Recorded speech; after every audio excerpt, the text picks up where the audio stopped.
Greetings, class, and welcome to Intro to Production/Lab. Now we are in week 2, and this week we are going to focus on audience development.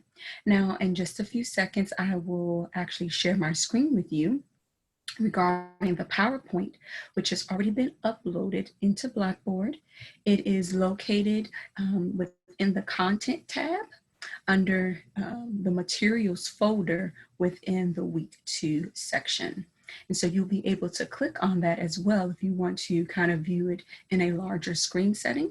But I also suggest that you may open up a second or third tab in this case, in which you are able to take notes. Okay, so let's go ahead and share my screen, and we'll go ahead and get started right with the PowerPoint.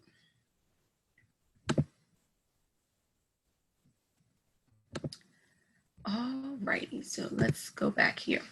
Audience development. Now, this is a term that is kind of thrown out, in some cases all over the place, depending on where you are.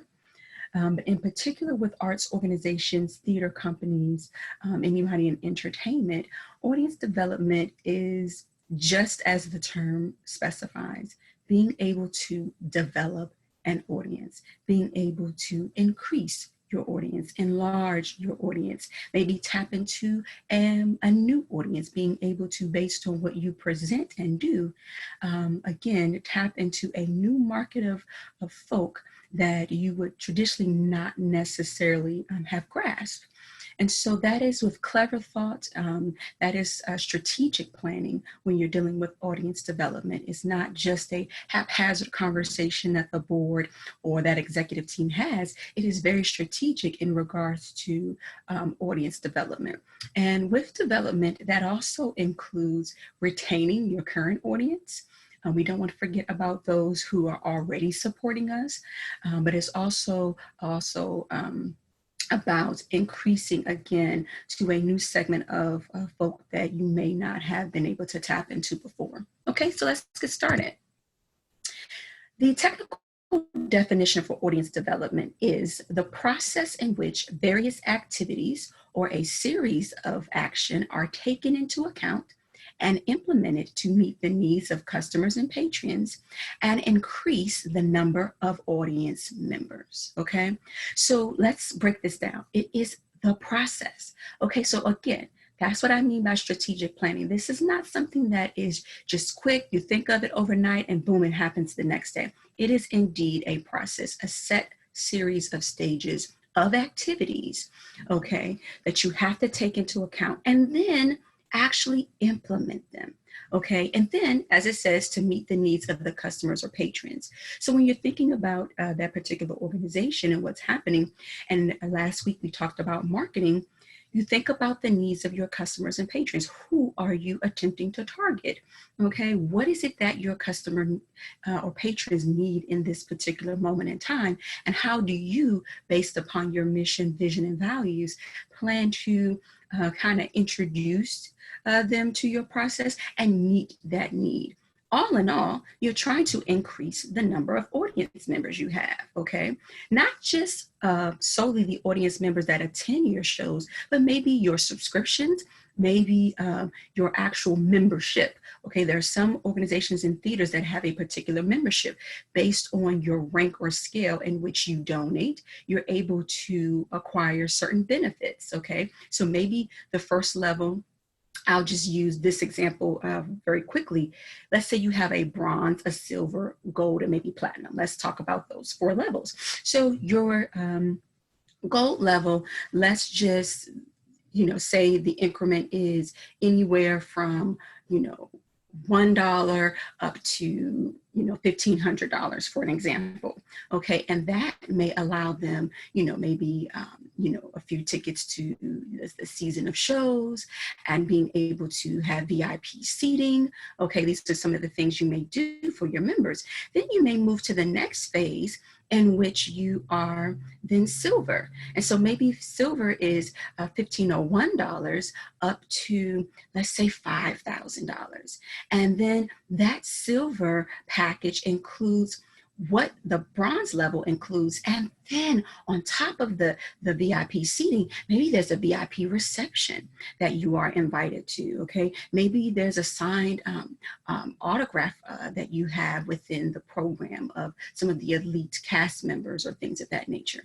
Then your next phase is gold. And so let's say that gold is $5,001 upwards to, let's say, 15,000, okay? And so again, your gold package includes everything the bronze and silver packages include. And then from there, maybe those members get additional benefits, such as being able to meet these actual cast members, okay? Being able to meet the director and some of the crew and technicians. Maybe you brought in a wonderful costume designer and they've been able to meet them. Then your platinum package would be $15,001 and up. Okay, and that package would include obviously the other 3 tiers, and then maybe they're able to come into the process early. So not only do they get to see the show, but they will, you know, all of the shows within your season, they get to bring a guest. Maybe they also get to come into the rehearsal process earlier, maybe even a dress rehearsal. And so again, audience development goes from, you know, developing these tiers of packages for your members, all the way down to just getting the extra person that has moved into the community to come and be a part of something that you're doing. But all of it is strategic so that, again, you can continue to keep them on board with all the wonderful things that you are doing. So here we talk about the research. Again, with the process, you have to do your research. In order to gain additional audience members, you have to know who they are and what they're interested in, okay? It is constant work, all right? So it's not that audience development, okay, we develop these 4 tiers and we implement it and then we can rest. No, it's constant work. Now we have to track how we're doing in these 4 tiers. We have to get feedback from the members who've joined these 4 tiers to see how we can improve those tiers, how in fact they enjoyed them, what challenges did we have. So it's constant work. You're constantly evolving yourself because just your audience members are humans. So just as humans shift and change, your audience will shift and change. And therefore, your process and what you implement will need to shift and change. Audience development is just about that relationship building, okay? Networking, all right? Your colleagues, your peers in other organizations, sometimes they may share information. Sometimes you may get a random email and you're like, how did they get my information? Sometimes individuals will share. And when you, run through the process of checking all these boxes, sometimes we don't always read the fine print.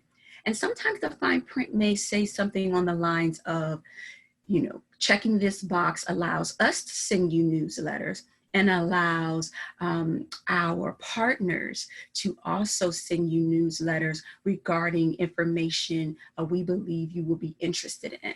And so in the process of signing up for something else and getting alerts for something else, you are checking all these boxes. And then within a week or maybe even a month or two, you get another email from another theater or another organization. And you're like, how did they get my information? And in some cases you are seemingly interested, or someone within your peer group is interested in that particular thing.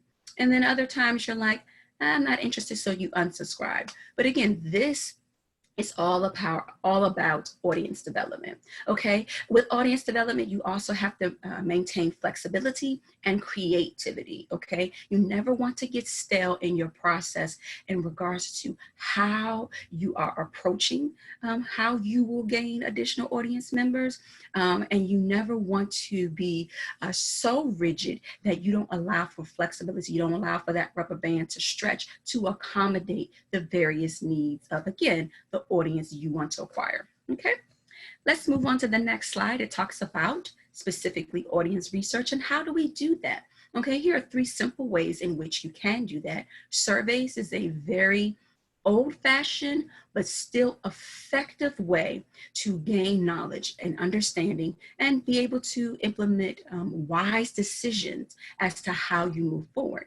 In most cases, individuals like surveys, especially if they can remain anonymous, because then they can be, more transparent without feeling shame or without feeling like they're embarrassed, or especially if it's a parent or current volunteer, they may have very insightful information, but doesn't really want you to know that it's coming from them. But they're very observant and very involved in the organization, and they see some very wonderful things that on the ground level, in some cases, upper administration who are making these decisions way up here may forget about, may not thoroughly think through as they're building the process, again, because it is a process.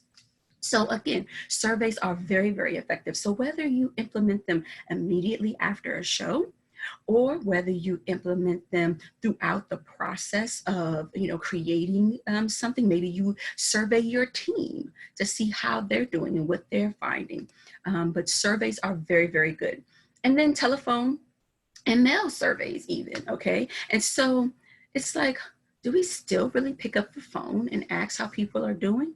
Indeed, especially for our senior citizen groups, because individuals love to hear from individuals. How often have you picked up a customer service line, and even though the operator may be helpful, you just want to hear a voice. You want to get to a specific answer. You want someone to get into your account and assist you. And so that has not changed, especially within the arts. We are very touchy-feely. We are very much so personal. And so being able to pick up the phone allows that. And again, unfortunately, we are still in the day and time where not just that some individuals aren't tech savvy, but the more difficult part that we have to accept is that not everyone has access to the internet. Not everyone has access to be able to, log on. And so we have senior citizens who are just now getting cell phones. And so maybe their eyesight isn't as great, and they aren't able to do much on the phone. And as much as I'm able to accomplish on the phone, at some point I need a larger screen, a tablet. At some point I need stronger software, so I need that computer. But mail surveys, believe it or not, even though in some cases they get lost in the shuffle of mail and junk mail, but in some cases people really enjoy responding to those. It gives them time to think about it, and they can respond, and then they can mail it back in. A third point in regards to audience research is to consider a focus group. Okay, focus groups are excellent. They can be as small as 2-3 people, and they can be as large as a group of 30 or even more. But the great thing about focus groups is when you keep it in a great contained number of folks, you're able to get clear responses. Okay, as opposed to a massive group of 300, where in some cases, depending on what you're studying or researching in regards to audiences, in this case, you may get so much conflicting information.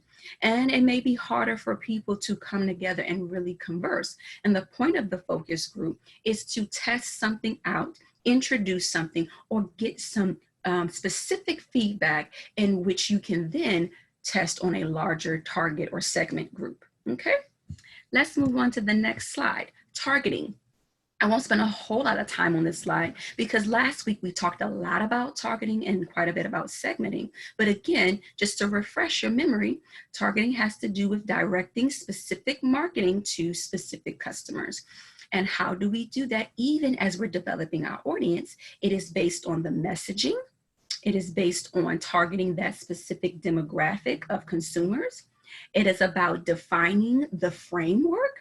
It is about having clear strategy, okay? And also having a creative initiative or multiple initiatives based on what you may need to do, again, to acquire different segment groups, okay?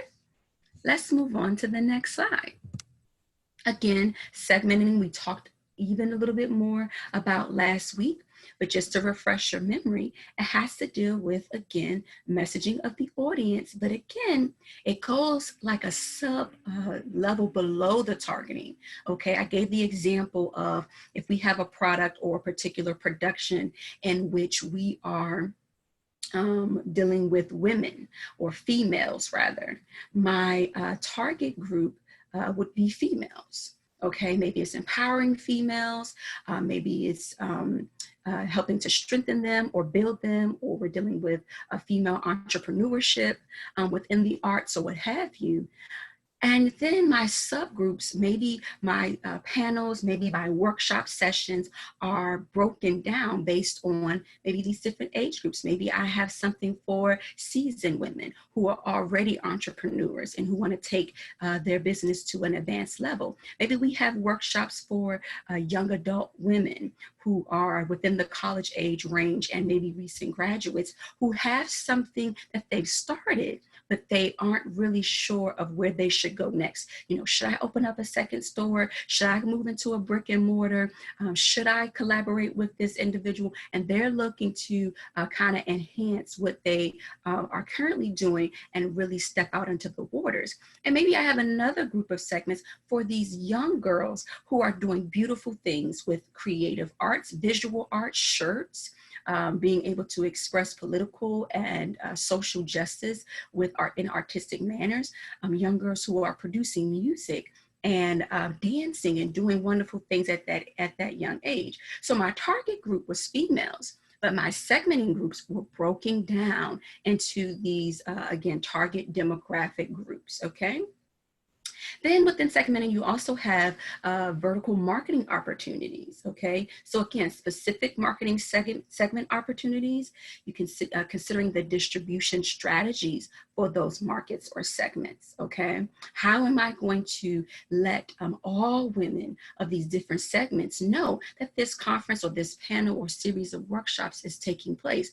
What type of distribution strategies do I need to hit in what particular markets that each of these group of segments will at some point hear our ad, see our ad, and want to participate? Okay. Also, with segmenting, consider third-party partner role in distribution to these vertical markets. Okay. Maybe you connect with a organization that is doing a youth workshop in some other capacity, and you slide your ad in there and they go, oh, wow. Mom, I want to do this, or Dad, I want to do this. And now that mom is interested. By the time the mom does the research for the child, they realize they too can be a part of this conference, okay? So that segmenting in a strategic way becomes a wildfire in a positive manner. So again, it increases your visibility. And again, now you've acquired and gained more audience members, okay? Let's move to the next slide. Now here we talked about this last week in regards to customer service and experience engineering. And we talked about the difference in between the two and the importance of moving from your traditional standard expected customer service to engineering the experience of your customer and your audience. And so we gave some examples last week. And so what I'll do is I'll maybe start from the bottom, because we started up top last week and we went through a few of those examples, but just to kind of highlight the importance of this again in regards to your audience development, it all boils down to how you are servicing who your constituents are, okay? And so for an example, if in fact we are talking about, let's go into hospitality, okay? And so again, sometimes in hospitality, and we go into hospitality in a few weeks, we talk a little bit about this, and the market in some cases only looks at hospitality as food and beverage. Okay, especially in the hotel industries, like just food and beverage. And that is in my part, component of hospitality. But hospitality also has to do with the way in which you package things, the way in which you present things, and just the overall atmosphere and ambiance you help set for your audience, for your customers. And so it is expected within the traditional customer service realm that if in fact I am dealing with concession stands and maybe we're in a more elite atmosphere, that we are offering, again, whatever food and beverage we have, for our audience. But in order to engineer that experience, maybe we collaborate with the local baker. Okay, and with that local baker, with their bakery, maybe we get these custom made cupcakes. Okay, and so now our VIP feel very special because now they're experiencing these gourmet cupcakes. Maybe we've collaborated with a local winery. Okay, so they are experiencing local wine, and these are ways that in which they were expecting just some wine and cheese or something at this VIP reception. You've now educated them and made it more personal. Okay, so now individuals who are donating, who are interested, they know you've gone the extra step instead of just ordering some massive order of wine and cheese between Costco or another large retailer, Whole Foods, and just dropping it off. They realize that, wow, you took the extra step. Okay, that is just one example within this list that in a way that you engineer, meaning you strategically within your process of audience development, consider ways in which you take it to the next level. Okay. We'll use another one when it talks about closing. Maybe your closing procedures is just to say, thank you so much for coming to the show. We hope you enjoyed yourself. But maybe you engineer that experience so that your procedures and policies are even to the next step. If it's raining, maybe you have extra staff on deck where they can walk individuals to the parking lot who may have forgotten an umbrella. Okay, maybe you ensure that those wet mats are out so that they're not slipping on your granite or your marble, porcelain, tile floors. Those are ways in which you engineer the experience of individuals. Okay, being able to, offer those, large wet umbrella bags, okay, and being able to actually hold them, because nobody wants to take that big old thing into the theater and then you're in the way of your feet, your neighbor's feet, and or sliding in between the seat. And so those are ways, again, you implement different policies and procedures to help out that closing or whatever process you may have. Okay, all right, let's move on to the next slide and talk about the importance of some sort of database or database management system. This is so very key. And again, we hit on some of this last week, but it's so important that as you're going through this audience development process, that you are keeping track with the people you've contacted. One, it helps you also track how quickly someone responds, in what way they have responded, and whether or not you need to send a second or third message out, maybe from a different way. Okay, so in some cases, even with your bank or let's see. Well, yeah, we'll keep it with the bank because whether it's your mortgage, whether it's maybe a car note or credit card statement, in some cases you may get notification through your phone. Let's say you have downloaded the mobile app, and so they send you some sort of notification. Well, if you don't respond to that notification, then their next form of communication with you may be through text message. Okay, so they've bypassed their mobile app and now they've sent you a text message. Let's say you still haven't responded. Now they may actually pick up the phone and call you. Okay, they leave you a voicemail, you haven't responded. Now they will send you a notice either through email or the mail, in which maybe, again, maybe something happened, they're trying to renew your subscription on something, or maybe they're trying to remind you, if it is the bank, to activate your new debit card. If it's an arts organization, maybe your old card is no longer active or has expired. So they're letting you know, hey, we're getting ready to renew your subscription and we want to make sure that your card is accessible in order to make this payment. All of that has to do with how you are managing your data, okay, in your database system, okay? Tracking and is equally just as important. Again, you want to know what's happening and how this process is working and going. And then you can say, hey, a lot of people responded through mobile and social media and website. Maybe we can spend a little less in mail. Maybe we hit a certain segment of that target group that we only mail. But the bulk of these individuals that either fall in this age bracket or are working still professionally, who are checking their email on a regular basis and things of that nature, will use this email blast, we'll use this text blast, we will use social media to hit this particular market, okay? Another important thing is the interest of updating your information, okay? It's nothing like getting something bounced back via email or sending something in the mail and not getting a response because that person is no longer a resident there, okay? So updating your information, be it phone number, email, or address, and sometimes just every now and then when you submit something, saying something on the lines of, please take the next 2 minutes to ensure that we have your updated information, okay? And your medical doctors and facilities do this, banks do this every now and then when you have gone online to maybe check your balance or balance your books, they will say, please double check your information. Every now, if you have a Gmail account, something to that effect, they will say, please double check your secondary email. If you were to get locked out or any way we have to communicate with you, we want to make sure we have your updated information, okay? And as organizations, we have to make sure we are doing the same thing, okay? All right, let's, it seems like that is it actually. I thought we had one more slide here, but I think I do remember ending this at the audience development and the importance of management phase. And so, what all in all we want to basically kind of sum this up and end it with is it is very important to remember that when you're doing this, this will not happen overnight, okay?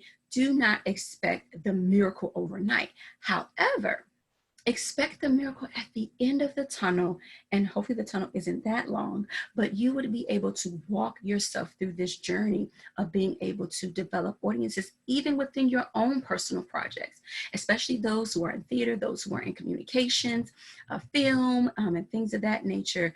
Whatever project you're working on, you still have to be thinking about your audience development. It may not take you 6 months, but even just taking those few days or weeks to go, okay, I'm doing this project. How do I gain more viewership? How do I, when I start this YouTube channel, get additional individuals to subscribe and hit that bell and things of that nature that become very important? How do I get people to like our page and follow us on Twitter and Instagram? What exciting ways can I implement, again, these graphics or quick videos that introduce people to the concept in which we're doing whatever project or event it is, again, to acquire your audience. It is nothing like doing a particular project. And for an example, your assignment this week in regards to your marketing assignment that is due on Saturday, it is nothing like putting those marketing ideas to work and use and displaying that event, but not having an audience to watch it or capture it or be a part of it. Okay, so all of that goes hand in hand. If we're utilizing these marketing ideas and events and we're introducing these concepts in order to introduce our concepts, get our work out there, it's not gonna do well if we only have 1 or 2 people watching it, even on social media, okay? And so you wanna be able to do that. And again, you wanna ensure that these audience members that you are developing, whatever content you're producing and sending out, they are not only interested and excited about it, but they are pleased with it, okay? Just think about a movie. When a movie is getting ready to come out, you see a ton of commercials, you see a ton of posters, and all of that information posted and it's out there. And again, this is another way for audience development. In some cases, they push who is going to be in the show, okay, those characters and things of that nature. So maybe you never liked this before, maybe you never liked that before, and we'll use Black Panther as an example. Maybe you were never a Marvel person. Maybe you were like, ah. And then all of a sudden you heard about Chad Boseman being in this production, and maybe you've seen him in a play, you've seen him in other movies, and you go, whoa, I'm interested, right? That is a way to capture people with that audience development. It's through the way in which you introduce things, the process of marketing. Okay, so you do that, and then you get excited, you get your audience excited. But guess what happens after a few weeks? You see less commercials, you see less posters. Why? Because those organizations, companies, they're now looking for you as the audience to help spread the word. And hopefully you've enjoyed the show, which many of us actually loved Black Panther, and whatever movie it is or whatever artistic endeavor you're submitting out, you've enjoyed it so much so that now you are helping to develop the organization's audience. You're helping them gain more audience members by talking about the wonderful projects and things that are happening, that the organization is doing. In this case, it would be the wonderful film you just experienced, and now you're talking about it. Oh my gosh, you can't wait to see the costumes. You can't wait to see this character in it. This person was also in it. Oh, they did a wonderful job, and that's what happens, okay? And so that's what we have to understand, that there are many, many different ways to develop your audience. And all in all, you want to do it in a strategic way, regardless of the time length in which you have to spend on it. But you want to be strategic in the thought process and implementation so that at the end you do, and you were able to actually do a good job in developing that audience. So I hope you've enjoyed this week's lecture. If you have any questions, please feel free to email me or call me. I have no problem hopping on a Zoom with you to discuss further, or even within Blackboard in the in the Join Room tab, in which as a class we can continue to come together and have these conversations. Enjoy your week.